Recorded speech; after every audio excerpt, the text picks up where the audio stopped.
Ya, Assalamualaikum warahmatullahi taala wabarakatuh.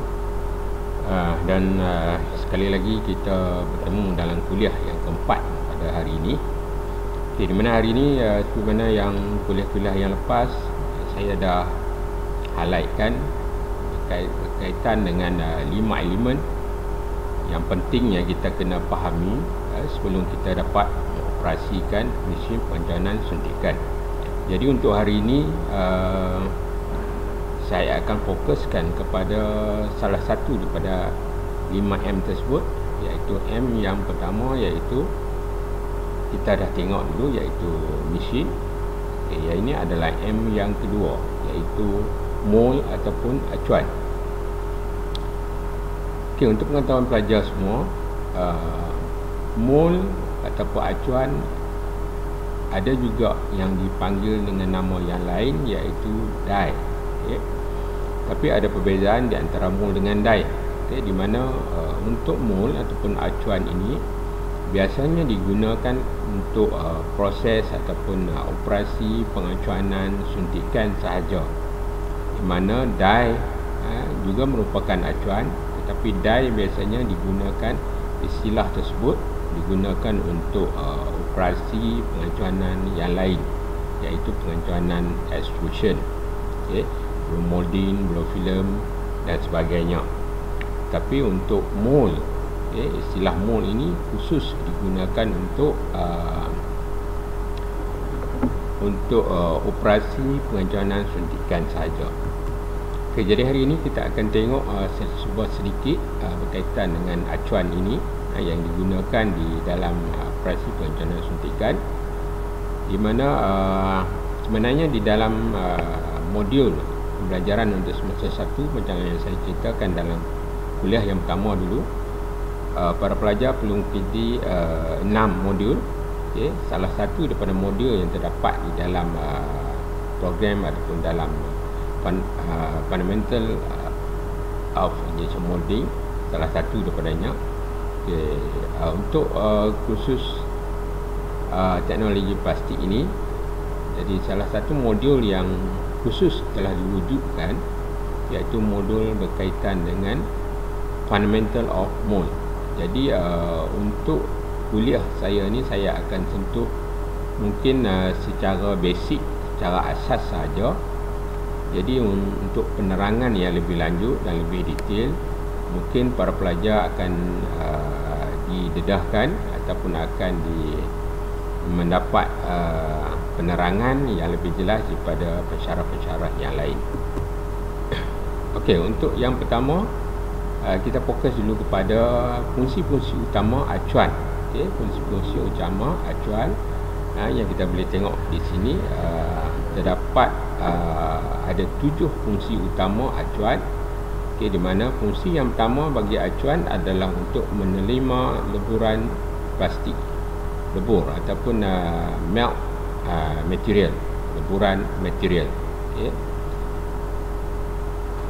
Yang kedua adalah untuk menyebarkan plastik lebur tersebut.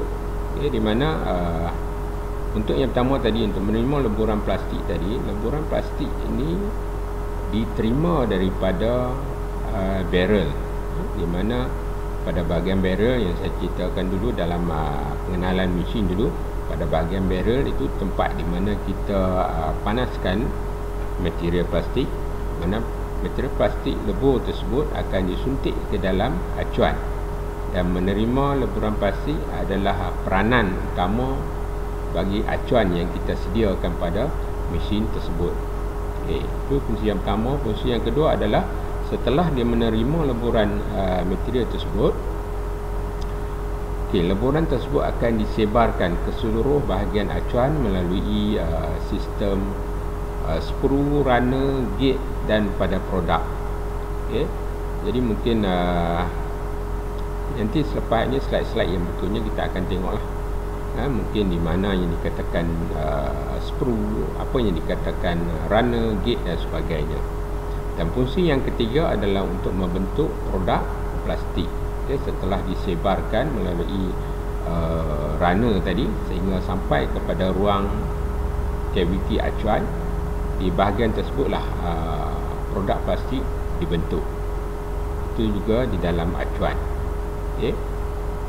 Okey, yang keempat, fungsi seterusnya, fungsi yang keempat bagi acuan ni adalah menyejukkan produk ataupun leburan material yang disuntik masuk ke dalam acuan tadi dan sudah merupai bentuk kaviti acuan yang ada, yang terdapat pada mesin tersebut, dan bentuk tersebut perlu disejukkan untuk mengeraskan dia.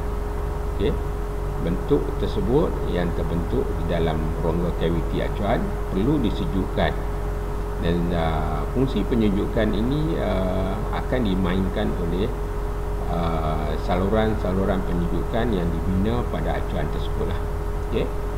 Jadi setelah disejukkan, produk tersebut akan menjadi beku dan keras, dan setelah produk tersebut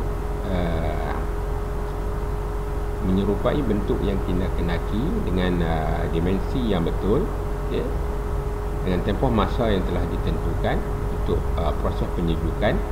Jadi seterusnya yang kelima adalah untuk melentingkan produk, iaitu di mana dalam sistem runner kita terdapat ejector atau pelenting, mana ejector itu akan menolak produk keluar daripada acuan, produk yang sempurna. Dan fungsi yang keenam adalah menahan tekanan suntikan, iaitu injection pressure, yang datang bersama dengan tekanan leburan material tadi. Dan yang akhir sekali adalah untuk mengekalkan dimensi serta permukaan akhir yang baik. Ini adalah 7 fungsi utama untuk sesebuah acuan bagi pengacuanan suntikan. Secara dasarnya kita boleh bagikan acuan untuk injection molding ni kepada beberapa jenis. Yang pertama adalah two plate mold, iaitu ataupun acuan dua plate. Multi plate mold, iaitu acuan berbilang plate, atau berbilang kepingan. Seterusnya adalah hot runner mold, ataupun acuan yang mempunyai sistem runner yang panas, ataupun dengan nama lain dia juga disebut sebagai runnerless mold, kerana tidak mempunyai runner. Dan seterusnya adalah stack mold yang mempunyai kaviti yang berbilang. Dan yang akhir sekali kat sini, kalau kita tengok ni, adalah sliding block cavity mold, iaitu mempunyai sliding core yang bergerak ke dalam dan keluar untuk membentuk, terutamanya untuk bahagian-bahagian yang mempunyai lubang dan sebagainya. Jadi mungkin para pelajar belum jelas lagi dan belum nampak apa yang ingin saya bincangkan di sini, nama-nama jenis-jenis dan sebagainya. Tapi tak perlu bimbang, sebab nanti di dalam modul fundamental of mold, penerangan lanjut akan para pelajar perolehi pada pensyarah-pensyarah yang lain. Ini adalah keratan rentas asas bagi sebuah acuan. Keratan rentas bagi sebuah acuan ada beberapa bahagian yang saya dah sebutkan tadi. Semasa kita bincang berkaitan dengan fungsi acuan, saya dah sebut antara fungsi-fungsi dia adalah untuk menerima leburan yang pertama tadi. Jadi di bahagian sini adalah bahagian barrel dan bahagian nozzle di sini, tempat di mana leburan akan disuntik masuk ke dalam bahagian acuan. Ini yang color hitam yang pertama ni, ini yang kita panggil sebagai sprue. Yang kedua, sistem yang melintang ni, ini kita panggil sebagai sistem runner. Dan kawasan yang paling kecil sekali di sini dan di ujung ni, ini kita panggil sebagai gate. Dan ini adalah produk yang terbentuk di dalam kaviti acuan. Dan di sekelilingnya, di sekelilingnya terdapat cooling channel, di mana yang berfungsi tadi adalah untuk menyejukkan produk yang terbentuk di dalam acuan. Dan kalau kita perhatikan di sebelah sini pula, kita ada ejector pin ataupun pin pelenting. Ejector pin ataupun pelenting. Pin ni lah akan berfungsi untuk menolak acuan ni keluar semasa acuan ni terbuka. Acuan akan membuka di bahagian parting line ni sana, dan produk akan melekat di sebelah core, dan cavity produk ni akan ditolak keluar setelah dia sejuk dan membeku. Ini adalah sebahagian daripada komponen-komponen yang terdapat di dalam acuan. Selain itu juga di bahagian ujung ni, bahagian ujung ni kita ada locator ring kita panggil. Bahagian locator ring ni adalah untuk memudahkan pemasangan acuan pada mesin. Kat sini kita panggil sebagai feedback plate ataupun top plate. Bahagian belakang ni adalah bottom plate. Dan kat sini kita ada support block. Dan saya ingat yang bahagian yang sebelah sini adalah bahagian yang tetap pada mesin, tidak bergerak, yang itu kita panggil sebagai feed hub.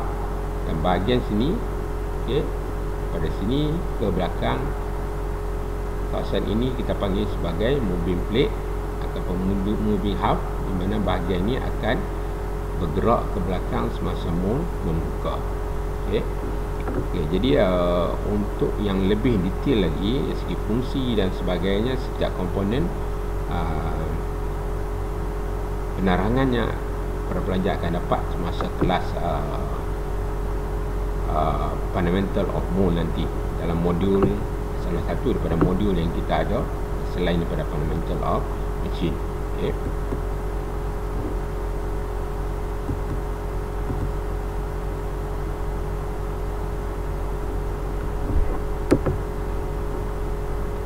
Dan kita pernah gunakan material tembaga ataupun beras pada bahagian insert, di mana insert ni kita boleh tukar-tukar lah. Kita boleh tukar. Satu lagi yang juga penting, faktor yang penting juga adalah cost constraint ataupun halangan dari segi cost yang kita akan gunakan untuk menghasilkan acuan tersebut. Ini adalah antara faktor-faktor penting sebelum kita nak membina sesuatu acuan. Secara ringkas kita ada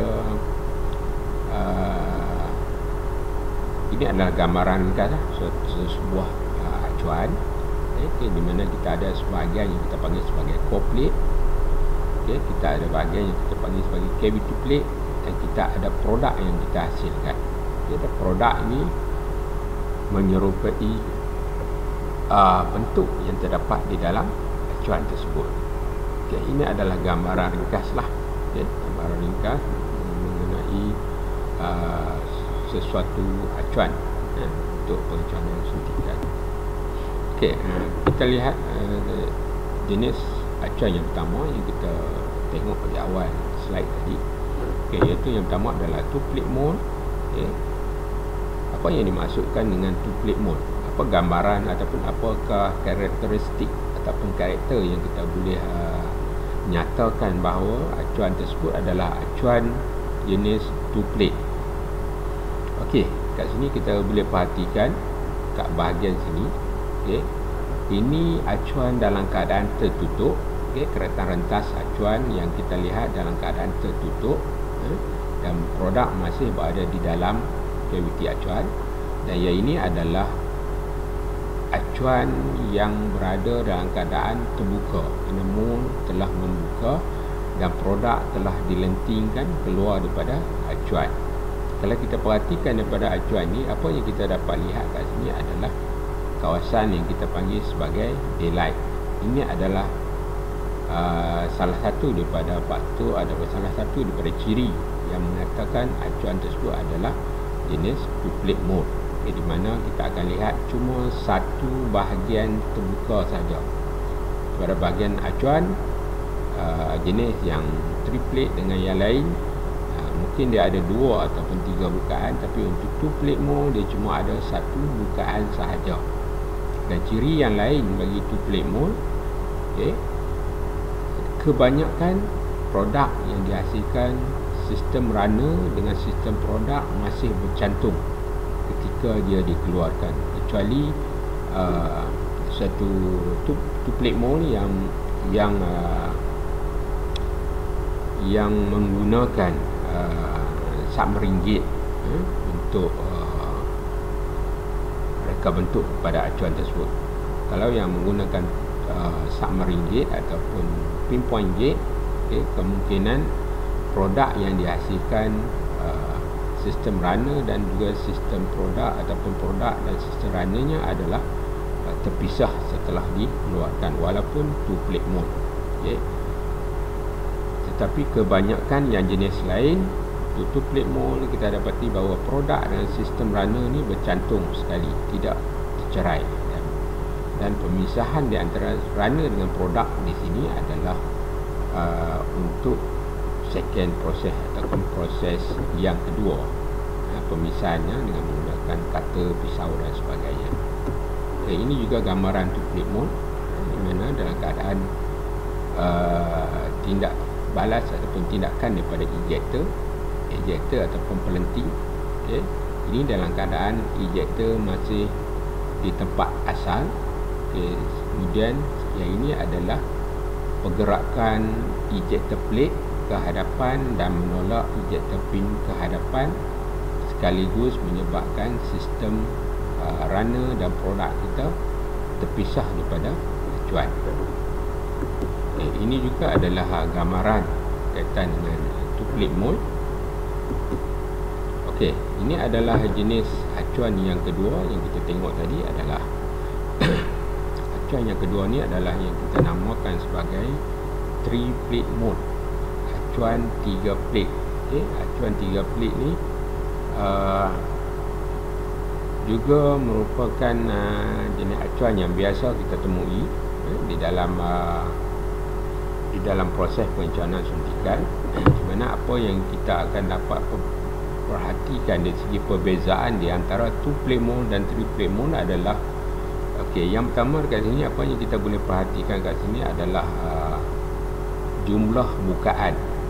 Kalau kita perhatikan betul-betul kat sini, kalau two plate mode tadi kita lihat ada satu bukaan, tapi untuk three plate mode kita ada dua bukaan. Di sini satu bukaan dan di sini satu lagi bukaan. Jadi terdapat dua bukaan ataupun lebih dalam kes-kes tertentu yang lain. Dalam mereka bentuk acuan tertentu mungkin ada 3 bukaan. Yang ini 3 bukaan. Ini 1, 2 dan 3. Ada 3 bukaan. Itu perbezaan yang jelas lah di antara two plate mode dan three plate mode.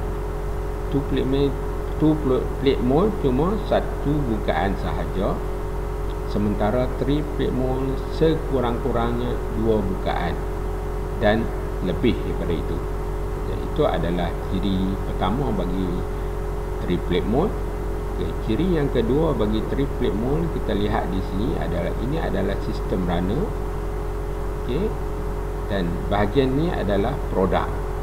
Sistem runner dengan produk, semasa acuan membuka akan berlaku pemisahan di antara sistem runner dengan produk. Tidak seperti two plate mode yang tadi.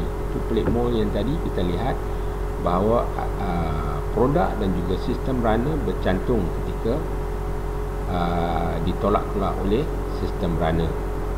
Tapi untuk three plate mode, semasa mode buka dan ditolak oleh runner keluar, produk dengan sistem runner sudah sedia terpisah dan tidak memerlukan proses kedua untuk memisahkan antara runner dengan produk.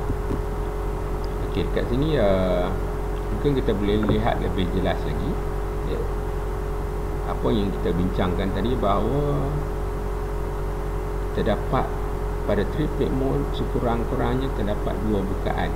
Ini di satu bukaan, ini adalah 2 bukaan, dan kat sini ada satu lagi bukaan. 3 tempat yang terbuka semasa acuan membuka lah, mode open. Jadi itu ciri yang kita dah tengok dah tadi kan. Sekarang kita balik pula kepada beberapa istilah yang kita guna pakai.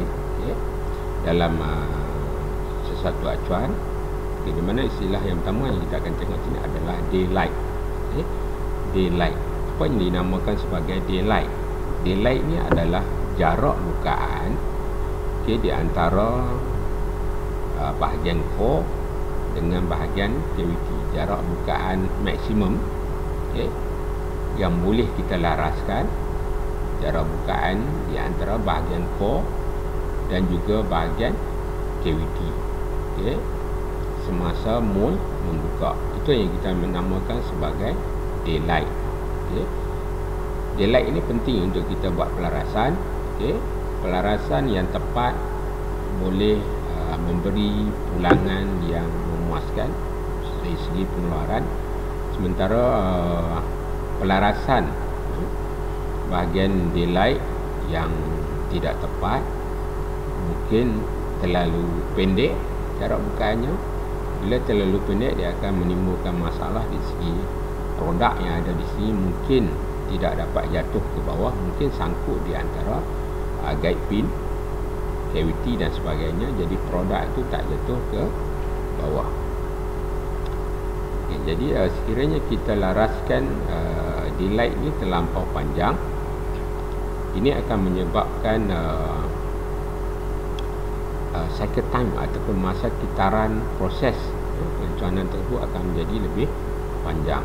Okay, dengan panjangnya masa kitaran proses tersebut akan menyebabkan kuantiti produk yang kita hasilkan adalah kekurangan berbanding dengan daylight yang sepatutnya, daylight yang dilaraskan secara optimum. Okay. Mana kat sini kita boleh tengok dia punya pengiraan ataupun formula untuk menghasilkan daylight ataupun jarak bukaan acuan yang paling optimum, yang paling sesuai, di mana dengan formula yang kita gunakan 2 kali ketebalan produk ataupun tinggi produk campur dengan panjang skru. Iaitu panjang skru ini kita campur dengan 2 kali ketebalan produk ini. Jadi itu adalah jarak bukaan acuan yang optimum. Okey, ini adalah produk ataupun acuan jenis yang ketiga. Selain 2 plate mold, 3 plate mold, ini adalah yang ketiga. Yang seterusnya adalah slide mold ataupun sliding mold. Jadi di mana perbezaan yang jelas pada acuan jenis ini adalah dia mempunyai angular pin di sini dan dia mempunyai hydraulic core, okay, yang akan bergerak ke dalam dan akan bergerak keluar semasa pergerakan acuan buka dan tutup. Apa peranan sliding core ni? Okay. Peranan sliding core ni adalah untuk membentuk bahagian yang mempunyai satu bentuk yang offset atau satu bentuk yang lebih daripada bahagian cavity yang lain lah. Okay. Di mana kat sini kita perhatikan kat sini adalah kalau kita tengok daripada bahagian tepi di sini, mana bahagian ni dia mempunyai, dia akan berada di bahagian dalam cavity acuan. Okay. Sekiranya kita tidak mempunyai bahagian core yang bergerak ke dalam dan keluar ni, jadi ia akan menimbulkan masalah ketika kita hendak melentingkan produk ini keluar, di mana dia akan sangkut di bahagian lubang yang kita bentuk pada acuan. Jadi kita salah satu daripada fungsi sliding core ni adalah untuk membebaskan produk yang dalam kedudukan offset tadi. Okay.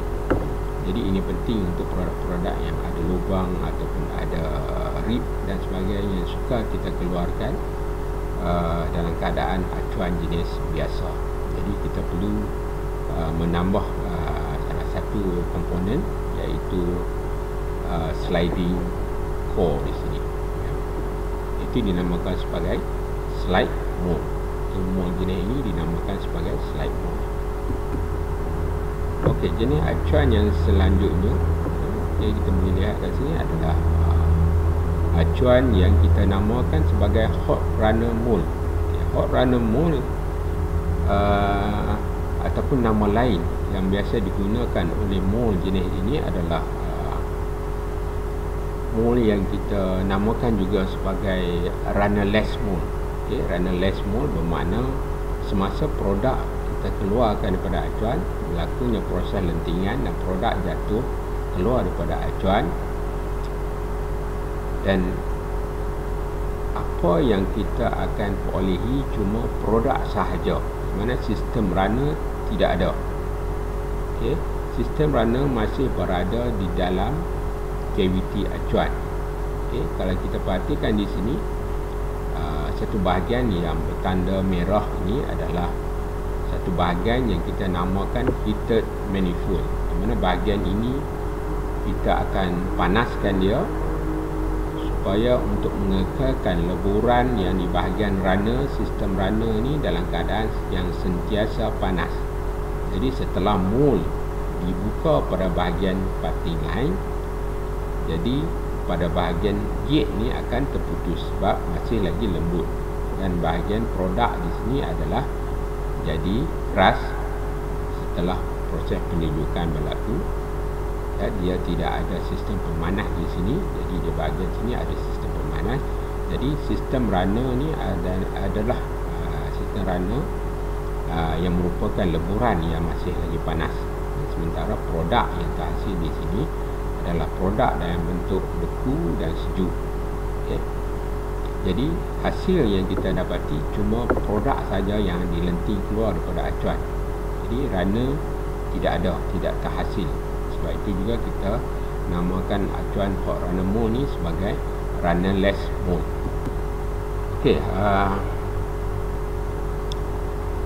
Acuan jenis yang seterusnya ini adalah sedikit unik, di mana kita namakan acuan ni adalah stack mole. Stack mole ataupun mole bertingkat lah. Di mana kalau kita perhatikan dan pada gambar rajah keratan rentas acuan di sini, kita dapati terdapat dua kaviti produk di sini. Ini adalah satu kaviti dan ini adalah satu kaviti produk yang terhasil.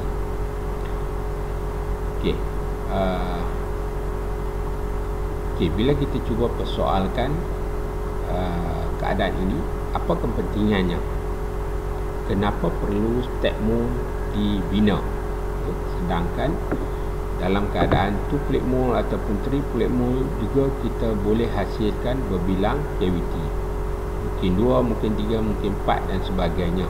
Kat sini kalau kita perhatikan ini ada 2 kaviti sahaja di sini. Dan persoalan tersebut kita boleh jelaskan di mana mungkin untuk slide-slide yang selepas ni nanti kita akan tengok dari segi kekuatan pengapitan. Kekuatan pengapitan sesuatu acuan adalah bergantung kepada luas produk yang dihasilkan. Jadi untuk acuan jenis stack mole ini, dia mempunyai kelebihan di situ, di mana luas kawasan yang kita panggil sebagai projection area adalah kawasan ini sahaja. Dikira satu bahagian sahaja.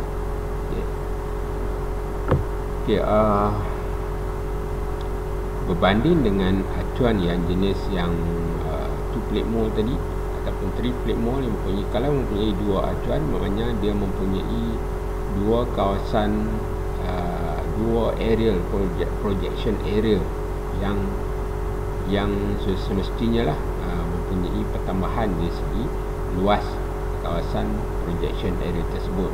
Berbanding dengan yang ini, kalau kita lihat di sini, sebab projection area itu adalah suatu pengiraan di mana kita akan lihat luas yang kita nampak yang setentang dengan arah suntikan. Kalau arah suntikan daripada sini dan kita lihat secara bertentangan dengan arah suntikan daripada arah sini, apa yang kita akan nampak adalah yang bahagian ini saja. Yang di bahagian belakang kita tak nampak sebab terlindung dengan produk yang pertama. Tetapi bagi produk yang untuk mol acuan yang lain, di mana dia mempunyai dua produk yang kedudukannya berbeza. Contohnya kita ada satu produk di sini dan satu produk di sini. Jadi bila kita tengok daripada arah lawan arah suntikan, jadi kita akan nampak kedua-dua luas atau kedua-dua projection area tersebut. Ini akan selagi luas akan berkadar terus dengan kekuatan clamping. Kalau keluasan yang berganda, ia akan memerlukan kekuatan pengampitan yang berganda. Jadi untuk mol jenis step mol, walaupun dia mempunyai berbilang kaviti, tetapi daya pengampitan yang kita perlukan cuma dikira satu saja, satu bahagian, walaupun dia mempunyai dua kaviti yang sama saiz lah.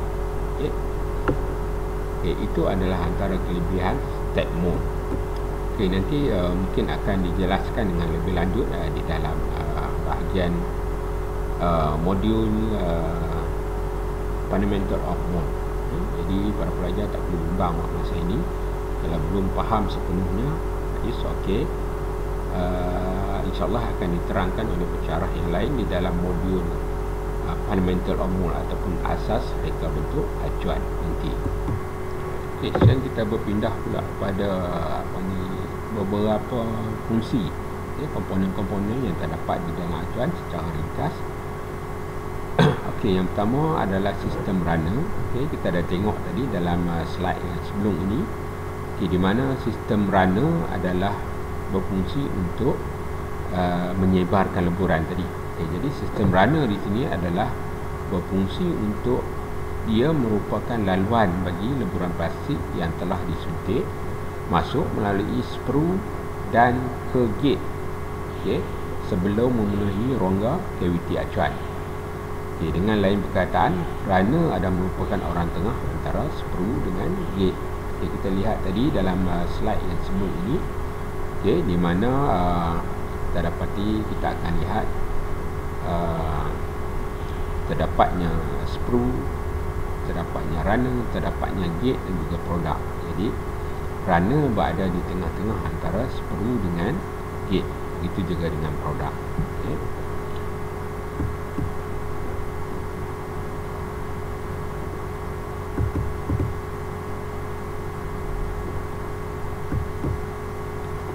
Ini adalah beberapa reka bentuk runner yang terdapat pada acuan perancangan suntikan. Antara lain apa yang kita boleh bincangkan di sini adalah berkaitan dengan bentuk runner, saiz runner dan susun atur runner. Ini penting dalam pembinaan acuan. Suatu acuan semua ni memainkan peranan. Dan di antara yang pertama ni adalah bentuk runner, di mana terdapat 4 bentuk runner yang biasa dibuat pada suatu acuan lah. Yang pertama berbentuk bulat, sistem runner yang berbentuk bulat. Yang kedua kita panggil sebagai semi circular ataupun separuh bulatan. Yang ketiga adalah trapezoidal, trapezoid. Dan yang keempat adalah modified trapezoid. Ini adalah 4 reka bentuk yang biasa kita temui dalam sesuatu pembinaan acuan. Ini pula adalah susunan reka bentuk acuan di mana dalam konsep ataupun dalam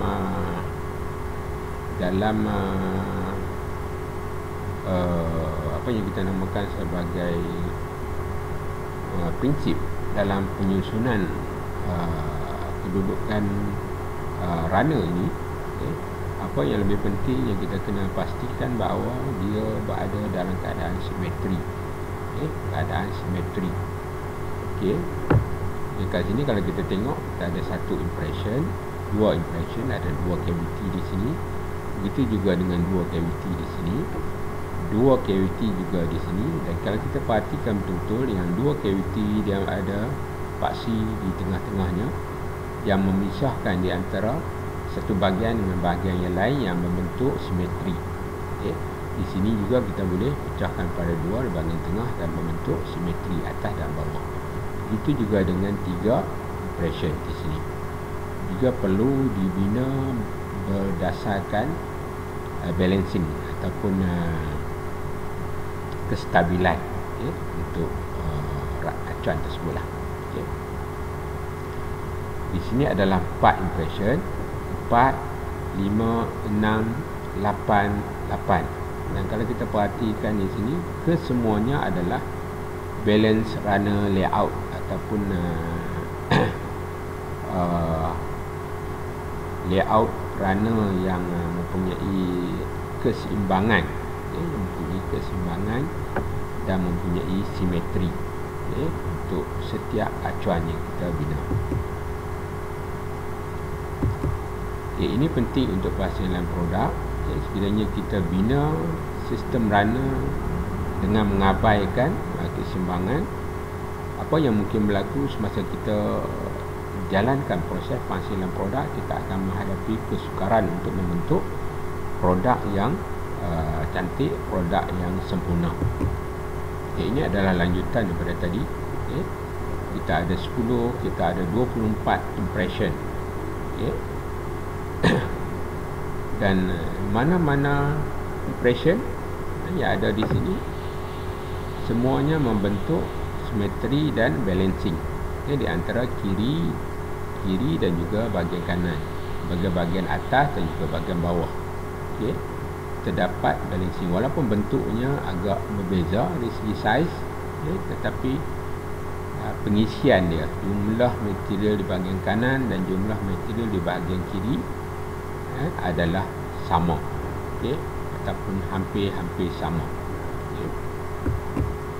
Okey, kita balik pula pada sistem ataupun bahagian komponen yang kedua pada acuan, iaitu gate.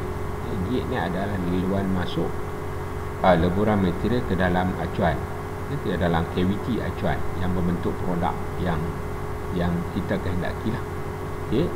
Jadi gate di sini adalah merupakan rangkaian yang menyambungkan antara runner dengan cavity. Okay. Tadi kita lihat selepas screw dia pergi pada runner, dan selepas runner dia pergi pada gate, dan seterusnya pergi pada cavity. Jadi dia adalah penyambung kepada runner dan juga cavity. Okay. Dalam mereka bentuk gate ada perkara-perkara yang kita perlu ambil kira di sini. Okay. Ada beberapa perkara, ada 4 perkara di sini yang perlu kita titik beratkan semasa pembinaan gate. Okay. Yang pertama kat sini adalah pembekuan gate mestilah berlaku selepas cavity sudah penuh diisi. Jadi saiz gate memainkan peranan, okay, dalam menentukan tempoh masa gate membeku. Saiz gate adalah memainkan peranan yang penting. Okay. Sekiranya gate tersebut mempunyai saiz yang tebal, jadi tempoh masa yang diperlukan untuk pembekuan gate adalah lama ataupun tinggi. Okay.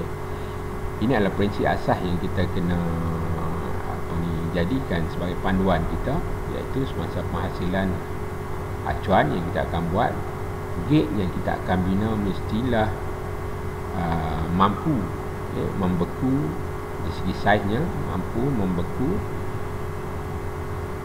selepas cavity sudah diisi penuh. Okay. Itu yang pertama. Prinsip yang kedua adalah gate mestilah senang dipisahkan daripada produk. Okay. Itu yang mana yang kita tengok tadi. Kalau yang saya pernah sebut sebagai pinpoint gate dan submarine gate tadi, dia mempunyai gate yang kecil ataupun tirus, tajam di bahagian ujungnya. Jadi gate jenis tersebut mudah untuk dipisahkan dengan produk berbanding dengan satu lagi gate yang kita panggil sebagai screw gate. Screw gate mempunyai saiz yang besar, okay, di antara produk dengan screw. Okay, jadi untuk memisahkan memerlukan equipment tambahan, misalnya kata hot cutter, pisau panas dan sebagainya, untuk memotong memisahkan antara sistem runner ataupun sistem screw dengan produk tersebut. Okay, yang ketiga adalah kesan gate pada produk juga mestilah tidak terlalu jelas. Okay, jadi sekiranya gate tu terlampau besar ataupun jenis screw gate tadi, gate ni amat jelas dilihat bila kita potong, jadi itu adalah kurang sesuai. Tapi itu bergantung jugalah pada jenis produk yang kita akan buat. Okay, dan seterusnya yang keempat adalah dari segi keluasan barangan ataupun saiz barangan yang kita nak buat. Saiz barangan atau saiz produk yang kita akan buat tu panjang dan sebagainya. Jadi gate juga adalah kena gate yang jenis yang sesuai untuk membolehkan dia mengisi di dalam kaviti sebelum gate membeku. Sekiranya kita produk kita panjang, lebar, tapi menggunakan gate yang jenis pinpoint gate ataupun standard gate biasa, biasanya produk tidak akan dapat penuh, okay, disebabkan oleh gate membeku lebih awal. Jadi untuk jenis-jenis produk yang tebal ataupun lebar, kita perlu menggunakan gate yang juga lebar. Mungkin antara yang sesuai adalah jenis fan gate. Nanti kita akan tengok dalam slide yang akan datang lah. Okay, ini adalah jenis-jenis gate. Satu dua jenis saya dah sebutkan tadi. Okay, jadi kita go through, kita akan lalui satu persatu. Kita akan tengok nama-nama gate tersebut dan ciri-ciri dia secara ringkas. Okay, yang pertama kat sini adalah jenis screw gate. Ini yang saya sebutkan tadi sebagai gate yang mempunyai saiz yang besar tadi. Yang kedua adalah pin gate, mempunyai gate yang kecil. Side gate juga mempunyai saiz yang kecil. Tap gate, film gate, ini film gate, dan juga fan gate, flash gate. Ini tiga-tiga jenis gate ni adalah untuk produk yang panjang dan lebar. Ini sesuai untuk produk-produk tersebut.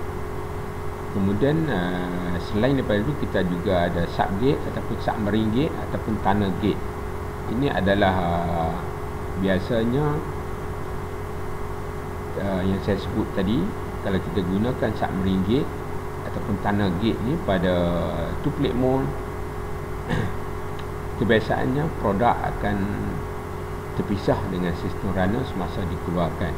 Okay, hampir menyerupai fungsi pada triplate mold. Jadi kalau kita gunakan submarine gate pada two plate mold, hasil yang kita perolehi adalah sama dengan triplate mold, iaitu produk dengan sistem runner terpisah ketika dikeluarkan daripada acuan. Okay, ini gambaran ringkas berkaitan dengan screw gate. Okay, di mana kalau kita lihat di sini, dia punya contact point ataupun titik sentuhannya begitu besar di sini. Okay, begitu besar di sini. Jadi ia memerlukan tempoh masa yang lama untuk pembekuan. Okay, dia sesuai untuk single cavity mold, satu cavity. Okay, dia berbentuk bulat. Okay, dan sesuai untuk bahagian-bahagian yang tebal. Itu adalah spesifikasi ataupun ciri-ciri screw gate. Okay, ini pula adalah bentuk pin gate. Okay, dia hampir serupa dengan screw gate, tetapi dia ada pada bahagian yang menyentuh pada produk dan mempunyai bahagian yang kecil yang menyentuh pada produk. Walaupun bahagian sebelumnya besar, tapi titik sentuhan dia pada produk adalah kecil sahaja. Ini kalau kita tengok keratan gambar skematik yang di sebelah kanan ni, kita lihat ada sentuhannya satu titik yang kecil saja di sini. Ini memudahkan untuk kita putuskan rangkaian runner dan juga produk yang kita hasilkan. Okey, ia memudahkan untuk proses degating, okay, proses memotong bahagian gate, dan dia sesuai untuk produk-produk yang punya bahagian yang tipis. Ini pula adalah side gate. Ini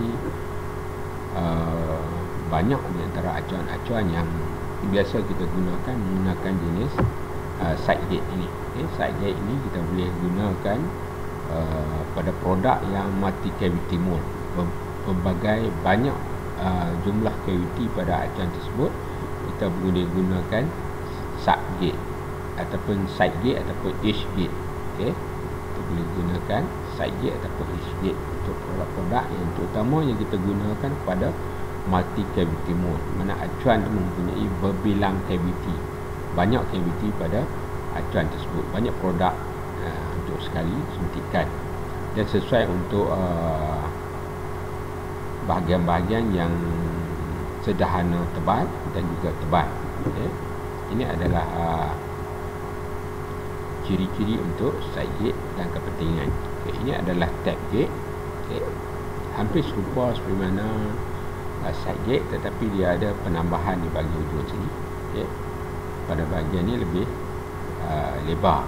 Ini juga akan menyebabkan sedikit kesukaran ketika kita memisahkan di antara produk dengan sistem runner ataupun gate tersebut. Ini adalah gate yang kita tengok tadi, yang saya katakan sekiranya digunakan pada bahagian two-plate mold, semasa mold berbuka, dia akan dah putuskan pada bahagian gate, dan produk dan juga sistem runner ni sudah terputus ataupun sudah terpisah ketika produk dijatuhkan kepada acuan, dilenting keluar kepada acuan. Ini penting. Ini akan memudahkan kerja kita lah semasa proses degating. Jadi dia menyediakan automatic degating, mana semasa keluar produk dan sistem runner sudah sedia terpisah. Jadi kita tak perlukan untuk second proses untuk memisahkan di antara produk dengan sistem runner. Jenis yang seterusnya adalah fan gate, yang kita tengok tadi untuk produk-produk yang lebar dan panjang. Di mana untuk fan gate ni, dari segi fungsinya, dari segi kelebihannya, dia akan memudahkan dari segi penyebaran material di kawasan cavity yang mempunyai luas yang besar. Contohnya kat sini kita lihat produk kita begitu panjang dan juga lebar. Jadi sekiranya kita menggunakan pin gate dan side gate dan sebagainya, penyebaran tu akan lambat sampai kepada bahagian ujung dan gagal untuk dipenuhi sebelum material menjadi keras. Jadi penggunaan fan gate ni penting. Penggunaan fan gate adalah satu pilihan yang sesuai untuk produk-produk yang berbentuk panjang dan lebar seperti ini. Ini pula adalah diaphragm gate. Diaphragm gate adalah untuk produk berbentuk bulatan, bentuk bulatan, bentuk ring shape, bentuk gelang. Jadi penggunaan gate jenis diaphragm boleh memenuhi keseluruhan bahagian produk dengan sekata. Selain daripada itu juga terdapat juga gate yang kita panggil sebagai spider leg gate. Mempunyai berbilang multi point gate di sini. Ini juga boleh membantu dalam proses untuk memenuhi rongga cavity bagi produk-produk yang berbentuk ring sebegini. Ini memudahkan pengisian di dalam acuan. Jadi itu adalah antara kelebihan diaphragm gate ataupun multi point gate. Ini pula adalah flash gate untuk produk-produk yang panjang supaya pengisian ke dalam acuan boleh menjadi seragam. Dan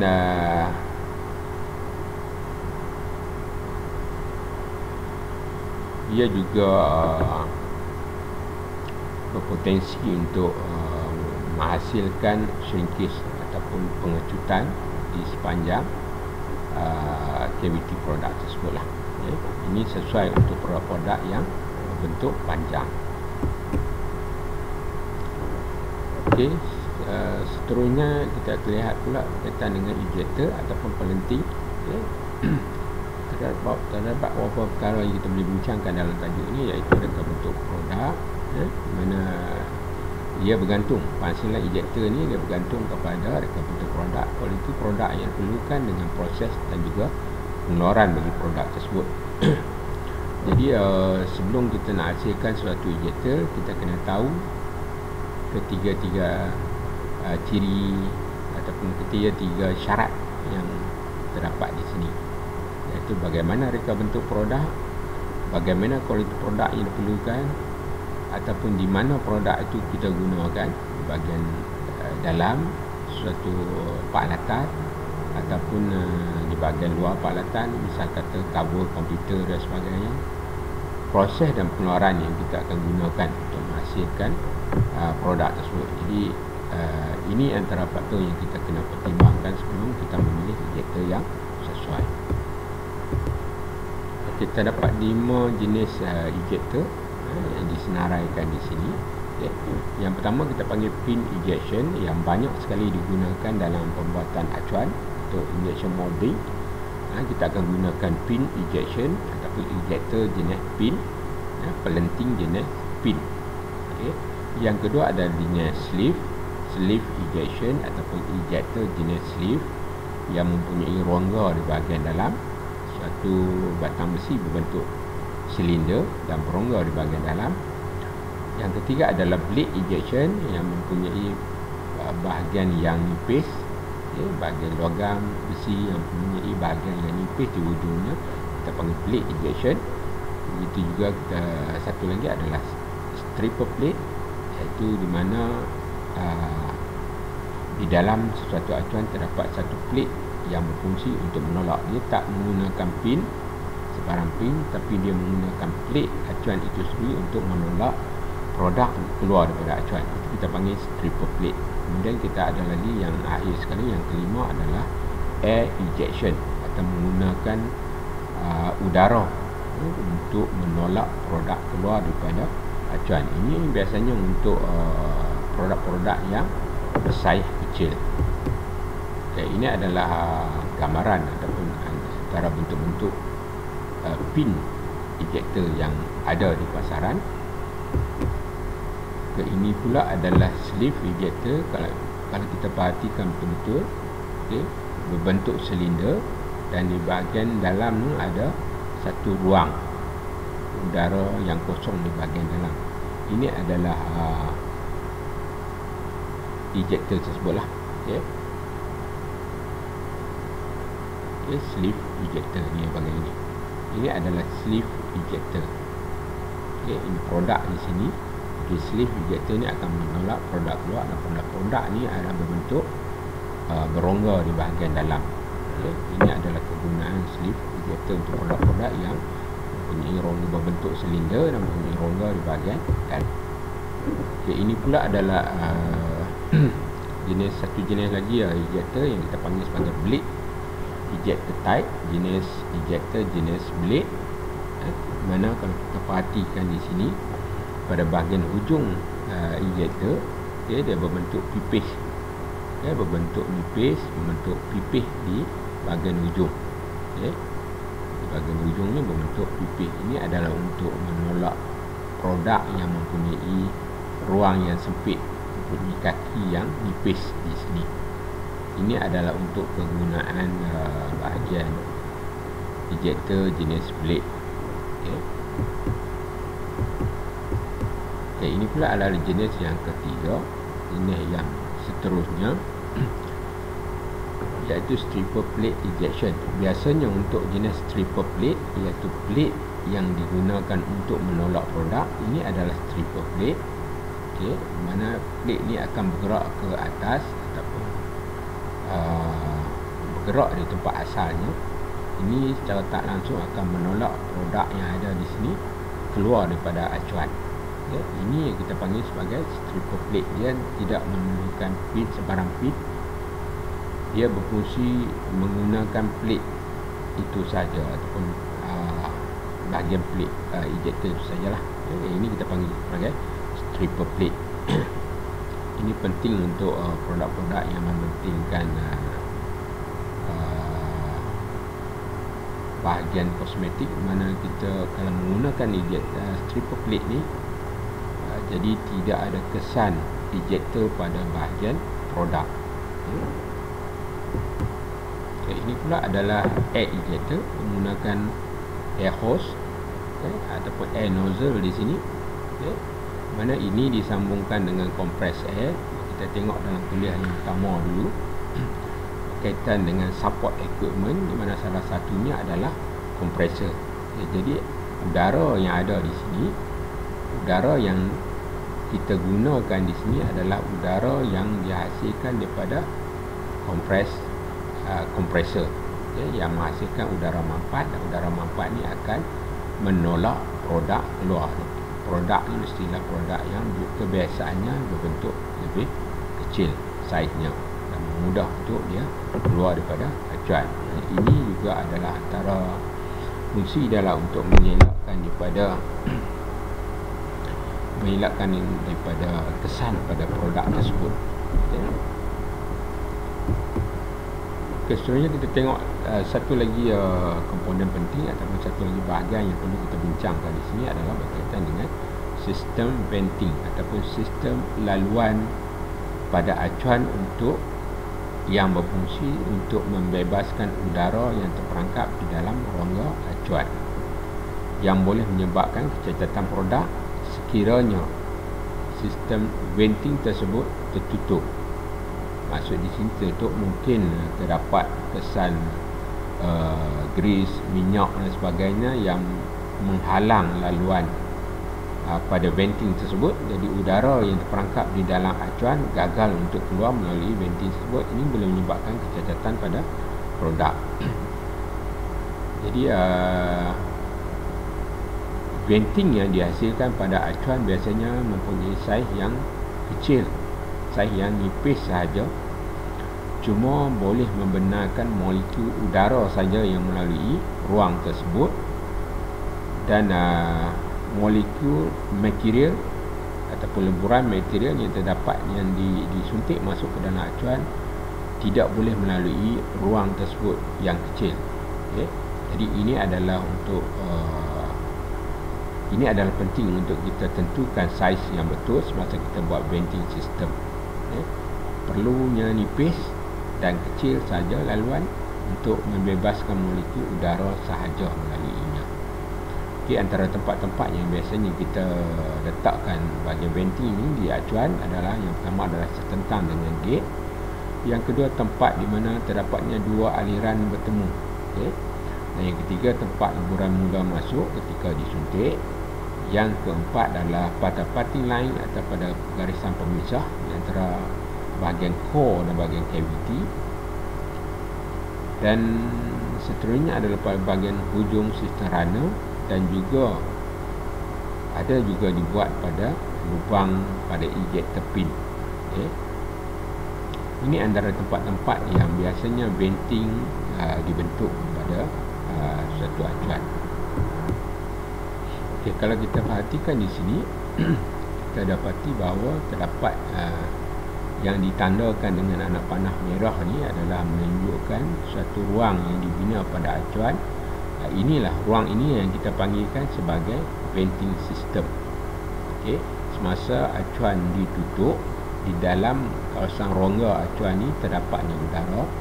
Semasa material mengalir masuk ke dalam rongga acuan ini, udara yang ada di dalam tu perlu keluar daripada rongga acuan, dan laluan yang digunakan untuk udara tersebut keluar adalah laluan yang kita kenali tadi sebagai venting system.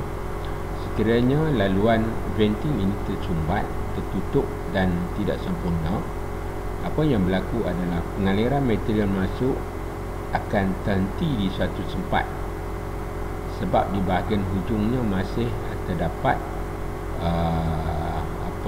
molekul udara yang terperangkap dan tidak dapat keluar melalui venting yang tersumbat tadi. Jadi hasilnya kita akan dapati produk kita tidak penuh ataupun mempunyai kecacatan yang kita namakan sebagai shock molding, dan ataupun ada nama lain kecacatan yang kita panggil sebagai burn mark. Ini adalah punca utama kecacatan produk sekiranya venting, sistem venting tidak sempurna ataupun tertutup. Berbalik pada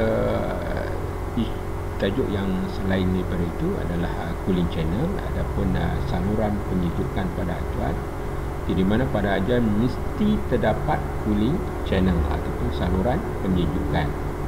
Sebab setiap kali proses suntikan berlaku, haba panas daripada lemburan akan memasuki ruang acuan, dan semakin lama semakin panas sekiranya sistem cooling tidak berfungsi ataupun tidak ada cooling system pada acuan tersebut. Jadi itu penting untuk menjaga keselamatan acuan dan juga untuk menghasilkan produk yang betul-betul beku dan betul-betul keras setelah dilentingkan keluar.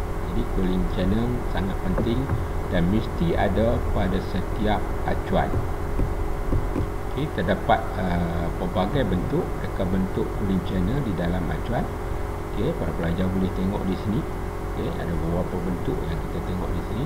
Dan ini gambar raja skematik yang kita lihat di sini, perbezaan di antara dua keadaan. Keadaan yang pertama di mana terdapat banyak cooling channel pada sekitar produk, dan yang kedua adalah cooling channel yang sedikit pada produk.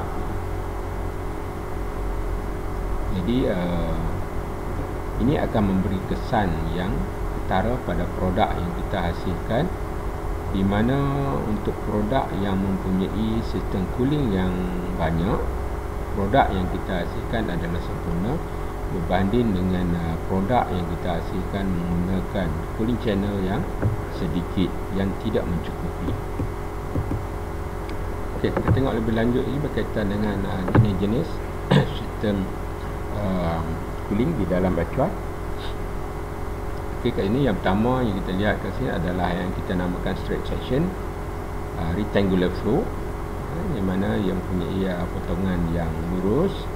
Okey, di sini potongan yang lurus beratan section di sini ataupun beratan rentas ni kita lihat dengan jelas lah, pandangan hadapan juga pandangan di bahagian tepi lah. Okey, ini yang dinamakan sebagai straight section rectangular flow. Okey, ini jenis kedua kita panggil circular section round flow, di mana kita tengok daripada keranta rentas tersebut ada bentuk circular dan juga mempunyai pengalirannya adalah secara round, secara mengelilingi bahagian core tersebut. Okey, bahagian core ni dia mengelilingi bahagian core ni. Okey, ini akan memberi efek pada penunjukan pada produk di sekeliling core yang kita bina pada acuan tersebut lah. Ini penting lah. Okey, jenis-jenis yang sesuai yang kita kena pilih, jenis yang sesuai dengan produk yang kita hasilkan. Okey, ini satu lagi jenis circular section rectangular flow. Okey, kita perlu bimbang makna saya ni macam saya katakan tadi. Okey, ini akan disentuh dengan lebih lanjut lagi di dalam kuliah modul Fundamental of Mode oleh pensyarah yang lain. Okay, jadi jangan rasa susah hati, dan insyaAllah saya yakin para pelajar akan dapat menguasai setiap modul yang cuba disampaikan pada pelajar sekalian. Okay, jenis yang seterusnya adalah buffer. Okay, mempunyai satu halangan di bahagian tengah, dan udara akan air penyejukan akan masuk ke sini melalui ruang ini dan keluar melalui ruang ini, dan seterusnya mengalir keluar di bahagian ujung di sini. Okay, itu kita namakan sebagai buffer. Okay, ini adalah jenis yang terakhir, jenis sistem cooling, sistem cooling channel yang terakhir yang kita boleh bina pada sesuatu bahagian acuan. Okay, selanjutnya kita tengok sikit berkaitan dengan clamping force yang saya sebutkan tadi, yang mempunyai perbezaan di antara step mode dengan mode jenis biasa. Okay, apa itu clamping force? Clamping force adalah daya pengapitan acuan yang dihasilkan oleh mesin tersebut lah. Okay, di mana di sini kalau kita tengok ni terdapat dua kaviti acuan, dua kaviti produk pada acuan tersebut. Okay, di mana kita perhatikan ini yang kita namakan sebagai projection area. Okay, kalau arah suntikan daripada sini, bila kita tengok daripada bahagian melawan arah suntikan, apa yang kita akan nampak adalah bahagian ini dan bahagian yang bulat ini. Jadi ini adalah bahagian yang kita namakan sebagai projection area. Terdapat dua bahagian. Kalau stack mold tadi, mungkin produk ini berada di bahagian belakang sini. Dia stack, dia bertingkat. Jadi bila kita lihat daripada arah lawan arah suntikan, apa yang kita akan nampak adalah satu di bahagian depan saja. Jadi yang ini yang berada di bahagian belakang akan terlindung. Dan jadi area projection area yang kita kira adalah yang kita nampak sahaja. Itu adalah kelebihan stack mold yang kita dah bincangkan tadi. Dan untuk clamping force, antara faktor yang menyumbang kepada perubahan clamping force, peluang clamping force adalah luas ini projection area dan juga specific pressure. Itu bergantung pada jenis material yang kita gunakan.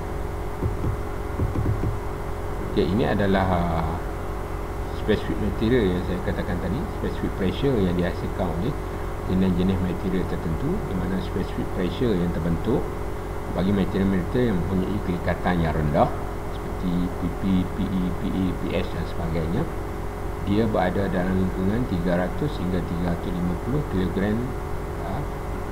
persegi, centimeter persegi. Okay. Mempunyai medium mercury ataupun kelikatan yang sederhana seperti ABS, HCN. Jadi dia punya nilai specific pressure bagi material tersebut adalah 350 hingga 400 kg per centimeter persegi. Dan mempunyai bagi material yang mempunyai kelikatan tinggi seperti POM, POM, PMMA, PC, PBT, specific pressure berada di antara 400 hingga 500 kg per centimeter persegi. Okey. Ini adalah carta lebih lanjut berkaitan dengan cavity pressure ataupun specific pressure. Walaupun material yang sama tetapi mempunyai nilai yang berbeza. Ini bergantung kepada komponen ataupun unsur-unsur yang terdapat di dalam material tersebut, kuantiti dan juga jenis unsur yang terdapat di dalam material tersebut. Itu akan menentukan perbezaan di segi cavity pressure ataupun specific pressure bagi material tersebut. Okay, ini adalah sedikit pengiraan, contoh pengiraan untuk menentukan clamping force yang sesuai bagi acuan kita. Bila macam saya katakan tadi, ada dua faktor yang menentukan adalah specific pressure dengan projection area. Jadi bagi PC dan luas tertentu, kita tengok kat sini PC tadi mempunyai kelikatan yang tinggi, di mana dia punya specific pressure nya ada berada antara 400 hingga 500. Jadi kita gunakan 400 kg per cm2 ni sebagai specific pressure, dan kita darabkan dengan keluasan projection area yang kita kira kat sini, kita dapat 1.8 cm persegi. Jadi clamping force yang kita perlukan adalah 40,320 kg bahagi dengan 1000 kg. Ini kita nak tukar daripada kilogram force kepada bentuk tan. Okay. Sebab 1 kg force bersama dengan 1000 kg force bersama dengan 1 tan. Jadi bila kita bagikan 1000, kita dapat kekuatan clamping yang sesuai dengan mol yang kita gunakan tersebut adalah 40.3 tan. Okey, jadi untuk kuliah kali ini saya rasa kita dah sampai kepada penghujungnya berkaitan dengan acuan, di mana macam saya katakan tadi, ia akan diulas dengan lebih lanjut di dalam modul Fundamental of Mole. Apa yang saya ceritakan di sini sekadar asas, sebab macam yang kita bincangkan sebelum ni, terdapat 5 elemen atau 5 faktor yang menentukan kejayaan suatu industri di segi persediaan sebelum kita jalankan operasi. Dan salah satunya adalah acuan. Acuan adalah termasuk dalam fundamental of machine. fundamental of injection molding. Jadi saya kena sentuh sedikit lah kaitan dengan acuan. Jadi yang lebih lanjut akan disentuh di dalam modul fundamental of mold oleh pensyarah yang lain. Jadi sehingga di sini tinggal sampai ke hujung ni. Sampai di sini saya akhiri dengan Assalamualaikum warahmatullahi taala wabarakatuh. Sekiranya ada sebarang pertanyaan, bolehlah dimajukan kepada saya melalui talian 019-457-2394 dari call ataupun WhatsApp. InsyaAllah saya akan cuba jelaskan sekiranya para pelajar mempunyai kesukaran dalam memahami apa yang saya sampaikan pada hari ini. Jadi sekali lagi, Assalamualaikum warahmatullahi taala wabarakatuh, dan kita jumpa lagi dalam kuliah yang akan datang.